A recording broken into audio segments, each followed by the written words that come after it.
Welcome back to my channel NanduZz's lifestyle. അപ്പോൾ ഇന്ന് ഞാൻ നിങ്ങളായിട്ട് ഷെയർ ചെയ്യാൻ പോകുന്നത് നമുക്ക് നമ്മുടെ പപ്പായ വെച്ചിട്ട് എങ്ങനെയാണ് ഒരു സ്പാ സാൾട്ട് തയ്യാറാക്കി എടുക്കുന്നതാണ്. അപ്പോൾ നമുക്ക് എങ്ങനെയാണ് തയ്യാറാക്കുന്നത് നോക്കാം. അതിന് മുമ്പായിട്ട് എൻ്റെ ചാനൽ ആദ്യമായിട്ട് കാണുന്നവരുണ്ടെങ്കിൽ ഒന്ന് സബ്സ്ക്രൈബ് ചെയ്യുക. തുടർന്ന് വരുന്ന ബെൽ ബട്ടൺ ഒന്ന് ക്ലിക്ക് ചെയ്തോളം ഓപ്ഷൻ ഒന്ന് സെലക്ട് ചെയ്യുക. എന്നാൽ മാത്രമേ ഞാൻ ഫ്യൂച്ചറിൽ അപ്ലോഡ് ചെയ്യുന്ന വീഡിയോസിൻ്റെ ഒക്കെ നോട്ടിഫിക്കേഷൻ നിങ്ങൾക്ക് ഉടനെ ലഭിക്കുകയുള്ളൂ. അപ്പോൾ നമുക്ക് ഒട്ടും സമയം കളയേണ്ട, നമുക്ക് എങ്ങനെയാണ് നമുക്ക് പപ്പായ വെച്ചിട്ട് സ്പാ സാൾട്ട് തയ്യാറാക്കുന്നത് നോക്കിയിട്ട് വരാം. നമ്മുടെ സ്പാ സാൾട്ട് ഉണ്ടാക്കാൻ വേണ്ടിയിട്ട് ഞാനിപ്പോൾ ഇവിടെ എടുത്തിരിക്കുന്നത് ഒരു പപ്പായയാണ്. പിന്നെ ഞാനൊരു ഏകദേശം 50 ഗ്രാമോളം സീ സാൾട്ട് എടുത്തിട്ടുണ്ട്. പിന്നെ ഞാൻ എടുത്തിരിക്കുന്നത് 50 ഗ്രാമോളം കോക്കനട്ട് ഓയിലാണ്. പിന്നെ ആവശ്യം നമുക്ക് വേണ്ടത് ഗ്ലിസറിനാണ്. ഏകദേശം 2 സ്പൂൺ ഗ്ലിസറിൻ ആവശ്യമുണ്ട്. നമുക്ക് ഈ പപ്പായയെ ഒന്ന് സ്കൂപ്പ് ഔട്ട് ചെയ്തെടുക്കാം. അപ്പോൾ പപ്പായക്കകത്താണെങ്കിൽ പ്രോട്ടീനും കാർബോഹൈഡ്രേറ്റും വൈറ്റമിൻ സിയും വൈറ്റമിൻ എയും വൈറ്റമിൻ B9 പൊട്ടാസ്യവും എന്ന് വേണ്ട നമുക്ക് നമ്മുടെ മനുഷ്യ ശരീരത്തിന് ആവശ്യമായിട്ടുള്ള എല്ലാ ന്യൂട്രിയൻസും നമ്മുടെ പപ്പായയിൽ അടങ്ങിയിരിക്കുന്നു. അപ്പോൾ നമുക്ക് ഈ പൾപ്പൊന്ന് മിക്സിക്കകത്തിട്ട് നന്നായിട്ടൊന്ന് അടിച്ചെടുക്കണം. നല്ല സ്മൂത്തായിട്ട് പേസ്റ്റായിട്ട് അടിച്ചെടുക്കണം. ഞാനിപ്പോൾ അത് അടിച്ചെടുത്തിട്ടുണ്ട്. ഇനിയിപ്പോൾ നമുക്ക് ഒരു പാൻ വെച്ചിട്ട് നന്നായിട്ടൊന്ന് വെള്ളം പറ്റുന്നത് വരെ ഒന്ന് ചൂടാക്കണം. നമ്മൾ അടിച്ചെടുക്കുമ്പോൾ വെള്ളമൊന്നും ഒഴിക്കുന്നൊന്നുമില്ല കേട്ടോ. നന്നായിട്ടൊന്ന് വെള്ളം ഒന്ന് വറ്റിച്ചെടുക്കുകയാണ് ചെയ്യേണ്ടത്. നന്നായിട്ടൊന്ന് ഇളക്കി കൊടുക്കുക. വെള്ളം വറ്റുന്ന വരെ ഒന്ന് ഇളക്കി കൊടുക്കണം. അപ്പം വെള്ളം വറ്റി ചെറുതായിട്ട് വരുന്നുണ്ട്. ഈ സമയത്ത് നമുക്ക് കോക്കനട്ട് ഓയിൽ ഒഴിച്ചു കൊടുക്കാം.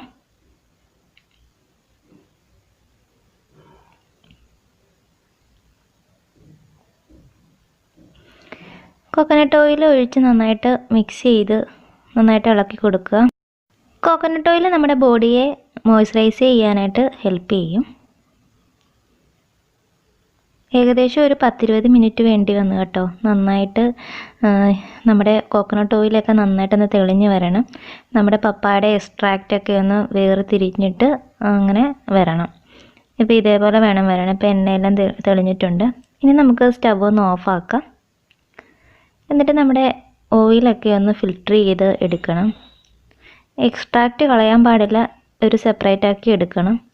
ഓയിൽ എടുത്തിരിക്കുന്നത് ഈ ഓയിൽ നമുക്ക് കൊച്ചു കുട്ടികൾക്കും മുതിർന്നവർക്കൊക്കെ നമുക്ക് നിറം വയ്ക്കാൻ വേണ്ടിയിട്ടൊക്കെ എടുക്കാനായിട്ട് ഓയിലാണ്.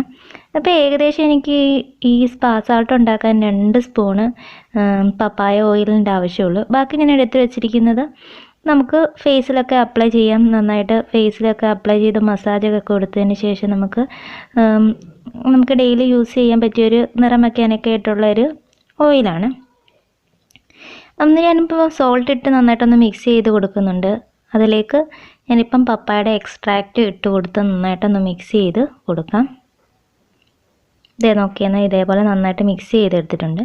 ഇനി ഇതിലേക്ക് നമുക്ക് ഗ്ലിസറിൻ ആഡ് ചെയ്ത് കൊടുക്കണം. 2 സ്പൂണ് ഗ്ലിസറിനാണ് ഞാൻ ആഡ് ചെയ്ത് കൊടുക്കുന്നത്. നമ്മൾ ഷോപ്പിൽ നിന്ന് മേടിക്കുന്ന എല്ലാ സൗന്ദര്യവർദ്ധക വസ്തുവിലും ഗ്ലിസറിൻ ഒരു ഇമ്പോർട്ടൻ്റ് ആയിട്ടുള്ള ഒരു കണ്ടൻ്റാണ്. അപ്പോൾ നമുക്കിപ്പം ഗ്ലിസറിൻ ആഡ് ചെയ്ത് കൊടുക്കാം. ഗ്ലിസറിൻ നന്നായിട്ട് മോയ്സ്ചറൈസ് ചെയ്യും നമ്മുടെ സ്കിന്നിനെ കേട്ടോ. അപ്പോൾ അതിന് വേണ്ടിയിട്ടാണ് ഞാനിപ്പം ഈ 2 സ്പൂൺ ആഡ് ചെയ്ത് കൊടുക്കുന്നത്. ഒന്നാമത് സാൾട്ടല്ലേ. അപ്പോൾ നമുക്ക് ദേഹത്തിങ്ങനെ നന്നായിട്ട് റബ്ബ് ചെയ്യുന്ന സമയത്ത് സ്കിന്ന് ഒരുപാട് ഇട്ട് ഉരയ്ക്കുന്ന സമയത്ത് പൊട്ടിപ്പോകാതിരിക്കാൻ വേണ്ടിയിട്ടാണ് ഞാനിപ്പം കോക്കനട്ട് ഓയിലും ഇതേപോലെ ഗ്ലിസറിനൊക്കെ ആഡ് ചെയ്ത് കൊടുക്കുന്നത്. അപ്പോൾ നന്നായിട്ടൊന്ന് മിക്സ് ചെയ്ത് കൊടുക്കുന്നു. അപ്പോൾ നമ്മുടെ സ്പാ സാൾട്ട് ഇതേപോലെ മിക്സ് ചെയ്ത് വെച്ചിരിക്കുന്നു. ഇപ്പം വേണമെങ്കിൽ ഈ സമയത്ത് വേണമെന്നുണ്ടെങ്കിൽ ഒരുപാട് ഡ്രൈ ആയിട്ട് വേണമെന്നുണ്ടെങ്കിൽ കുറച്ച് സാൾട്ടും കൂടെ ചേർത്ത് കൊടുക്കാം. ഞാനിപ്പോൾ ചേർത്ത് കൊടുക്കുന്നില്ല കേട്ടോ. ഇപ്പം ഞാനിപ്പോൾ ഒരു എയർ ടൈറ്റ് കണ്ടെയ്നറിലേക്ക് മാറ്റുകയാണ്. നമ്മളിപ്പം കുളിക്കുന്നതൊക്കെ സമയത്തും അതേപോലെ നമ്മൾ പെഡിക്യൂർ ചെയ്യുമ്പോഴും മാനിക്യൂർ ചെയ്യുമ്പോഴും അതേപോലെ നമ്മൾ ഫേഷ്യൽ ചെയ്യുന്ന സമയത്തൊക്കെ എക്സ്ഫോളിയേഷനൊക്കെ ചെയ്യാൻ വേണ്ടിയിട്ട് നമുക്ക് ഈ സ്ക്രബ് ഉപയോഗിക്കാം. ഇത് നമ്മുടെ സ്കിന്നിനെ നറിഷ് ചെയ്ത് വയ്ക്കാനും സ്കിൻ ടോണ് ഇമ്പ്രൂവ് ചെയ്യാനും നമ്മുടെ ഫേസിലെ ഇമ്പ്യൂരിറ്റീസൊക്കെ പോകാനും ഒക്കെ ഹെൽപ്പ് ചെയ്യുന്ന ഒരു സ്പായാണ്. നിങ്ങളെല്ലാവരും ട്രൈ ചെയ്ത് നോക്കണം. ഞാനിപ്പോൾ ഓയിൽ മറ്റൊരു കണ്ടെയ്നറിലേക്ക് മാറ്റി വെച്ചിട്ടുണ്ട്. ഇതെങ്ങനെയാണ് നമ്മൾ അപ്ലൈ ചെയ്യുന്നത് നോക്കാം. നമ്മുടെ ബോഡി സ്കിന്നൊന്ന് വെറ്റ് ആക്കിയിട്ട് നമ്മൾ ഇതൊന്ന് ഡയറക്റ്റ്ലി ഒന്ന് അപ്ലൈ ചെയ്ത് നന്നായിട്ട് ഒരു 3 മിനിറ്റ് ഒന്ന് ജെൻ്റലി മസാജ് ചെയ്യുക. സർക്കുലർ മോഷൻ ഒന്ന് മസാജ് ചെയ്യുക, 3 മിനിറ്റ് വയ്ക്കുക. അതിനുശേഷം നമുക്ക് നോർമൽ വാട്ടറിൽ കഴുകിക്കളയാവുന്നതാണ്. അപ്പോൾ നമ്മുടെ സ്കിന്നിന് നല്ല ടോൺ കിട്ടാനൊക്കെ ഹെൽപ്പ് ചെയ്യും. അപ്പോൾ എൻ്റെ വീഡിയോ ഇഷ്ടമായ ലൈക്ക് ചെയ്യണം, ഷെയർ ചെയ്യണം. നിങ്ങളുടെ സപ്പോർട്ട് ഉണ്ടെങ്കിൽ മാത്രമേ എനിക്ക് മുന്നോട്ട് പോകാനായിട്ട് പറ്റുകയുള്ളൂ. അപ്പം പുതിയൊരു വീഡിയോയുമായിട്ട് മറ്റൊരു എപ്പിസോഡിൽ നമുക്ക് കാണാം. Thanks for watching. Love you all.